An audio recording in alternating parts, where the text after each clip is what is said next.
کیا عمران خان کو سیاست چھوڑ کر معافی مانگنی پڑے گی؟ حکومت جانے کے بعد بلٹ پروف گاڑی کا لفافہ کس نے دیا؟ جنگ کے کالم نگار اور سینئر تجزیہ کار سلیم صافی کہتے ہیں کہ عمران خان مجھے لفافی کہتے ہیں، لیکن اگر میرے رزق میں ایک پیسہ حرام کا ثابت ہوا یا کسی سے لفافہ یا مالی مراد لینے کا الزام ثابت ہوا تو میں صحافت چھوڑ دوں گا، اور اگر عمران خان لفافے لینے والے ثابت ہوئے تو وہ سیاست چھوڑ دیں گے۔ کئی سال پہلے جب ایک ٹی وی ٹاک شو میں علی محمد خان نے قمر الزمان کائرہ جیسے عزت دار سیاستدان سے مروتاً کہا کہ آپ تو ہمارے بڑے ہیں اور ہم آپ سے سیکھتے ہیں، تو اگلے دن عمران خان نے انہیں ڈانٹ پلائی۔ ریحام خان جب عمران خان کی اہلیہ تھیں تو ایک روز فیاض الحسن چوہان نے ایک ٹی وی ٹاک شو میں عمر رسیدہ اور گھر میں مقیم بیگم نسیم ولی خان کے لیے نہایت نامناسب الفاظ استعمال کیے تھے، جس کے جواب میں بیگم نسیم کے ترجمان نے جواباً ریحام خان پر ذاتی حملے کیے۔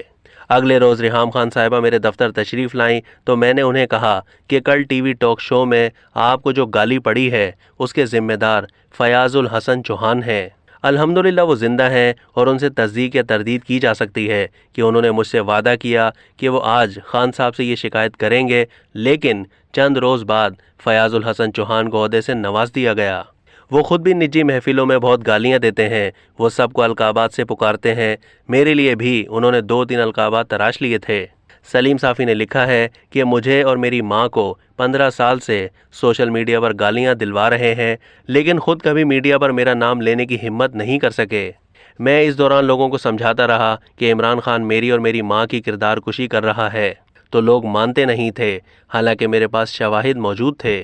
انہوں نے جن سے لفافے لیے ہیں ان کے بارے میں سب سے زیادہ معلومات میرے پاس ہیں، کیونکہ پچھلے برسوں میں جو مرد یا خواتین پی ٹی آئی سے ناراض ہوتیں وہ پہلی فرصت میں میرے پاس آتیں اور سب 2 نمبریوں کی تفصیلات بیان کرتیں۔ ان کی شادیوں اور طلاقوں کی تمام تفصیل اور شواہد کے انبار ہیں، لیکن میں نے کبھی ان کی ذاتی زندگی پر بات نہیں کی، گالی نہیں دی۔ ان کی اہلیہ پنکی اور پیرنی وغیرہ کے ناموں سے پکاری جاتی ہیں، لیکن میں انہیں خاتون اول اور بشرا بی بی کے ناموں سے پکارتا رہا، حالانکہ مجھے ان کے اور ان کے سارے خاندان کے کارناموں کا پتہ ہے۔ سلیم صافی نے لکھا ہے کہ ماضی کو چھوڑیں، مجھے آج بھی پتہ ہے کہ حکومت سے نکالے جانے کے بعد انہیں بلٹ پروف گاڑی کا لفافہ کس نے دیا اور ان کے سیمیناروں کا خرچہ کون سا نیا اے ٹی ایم ادا کرتا ہے۔ اس نئے اے ٹی ایم کی بنیادیں بھی برطانیہ میں ہیں، لیکن بہرحال میں عمران خان کا مشکور ہوں کہ فریحہ ادریس کے شو میں سلیم لفافی کہہ کر انہوں نے ثابت کر دیا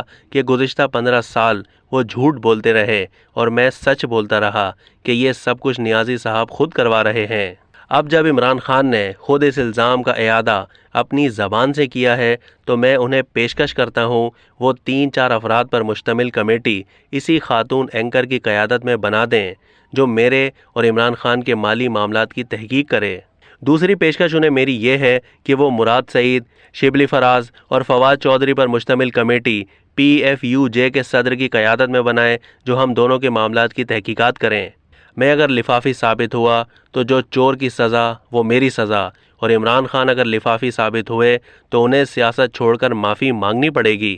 اب تک کے لیے اتنا ہی۔ مزید معلومات کے لیے ڈیلی جنگ کے YouTube چینل کو سبسکرائب کیجیے اور فیس بک کے پیج کو بھی لائک کیجیے۔